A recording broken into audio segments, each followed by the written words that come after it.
I think the experience we have in the UK is that the involvement of industry is incredibly important, because the way in which businesses relate to people with dementia will make it possible, or alternatively make it impossible, for them to live well in the community. So it is a key part of the programme. But the concern is that a company can sign up to a commitment, but the commitment may not be real on the ground. So we produced a series of charters, a series of guides for industry sectors. So to give you two examples that we've picked up in this charter. One is when you telephone the water company, the gas company, electricity company, you often get into an automatic calling system that keeps you waiting in a queue. And somebody with dementia said to us, by the time they get to the front of the queue, they've forgotten why they called. So it's not dementia friendly.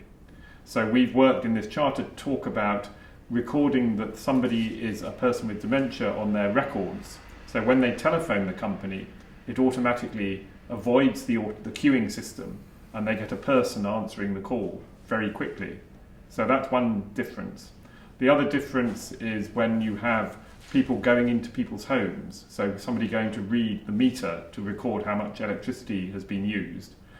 We need to make sure that those people are dementia aware, so that they know how to handle and support the person who they're visiting, because otherwise the person with dementia may get confused, may not know who this visitor is. So we've started in this latest charter by thinking, where are the points of interaction and how do we make sure that there's a programme of support? The other thing we've done is made sure that there's somebody to monitor the implementation of the charter. So there's government regulators of the utility companies, the government offices, and they've been involved in this programme so that they can keep watch over the companies that they regulate and include in their assessment whether they are being dementia friendly. To be a dementia friendly business means looking at the way you relate to your employees as well as your customers. So we're now very conscious that in the charters and the programmes we develop, companies must say what are they doing to support people who may have early onset dementia who are working in the company. How are they adapting the workplace? How are they moving people to different types of job that allows them to continue working for as long as possible? I think the important thing for society is to enable people with dementia to live like you and me, to enable them to live like anybody else. So we want to make sure that the rights are respected rather than it being a dependency. Now, technology can help and companies can support, but they need to be driven by that motivation that allows people to participate.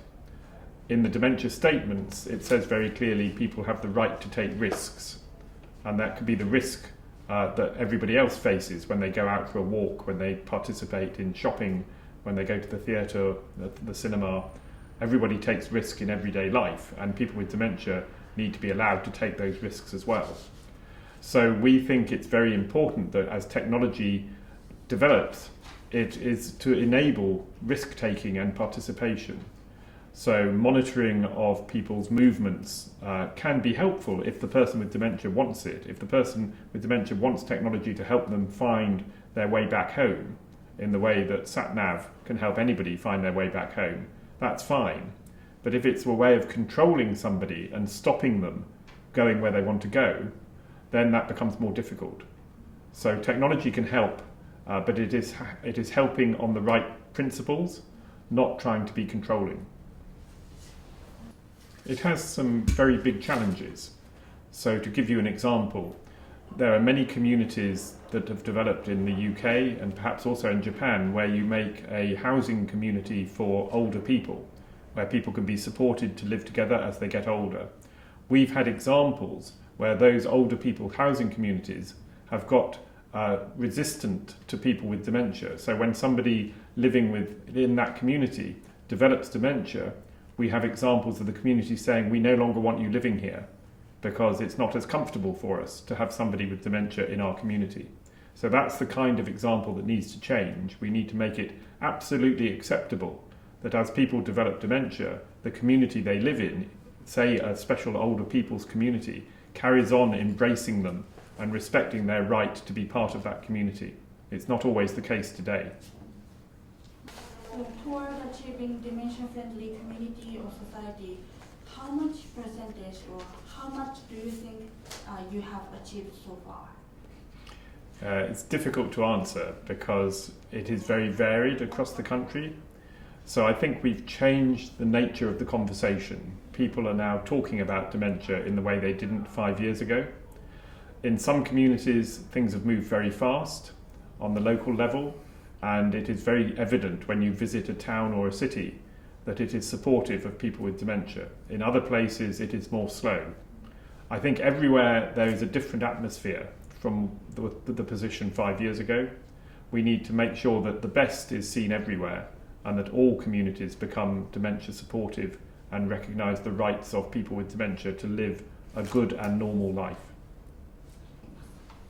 I think the important thing is that we have changed the conversation. We will never go back to where we were before. Dementia rights and dementia-friendly communities are on the agenda, and whatever government we have, whatever businesses we come into contact with, people will listen and people will respond, because dementia is the biggest health challenge that we face in the 21st century around the world. It costs an awful lot of money for people not to be supported in the right way. So we know we can make a difference, we know we can support people better, we know we can make it more affordable to live with dementia, and that's the biggest change that we've seen for many, many years.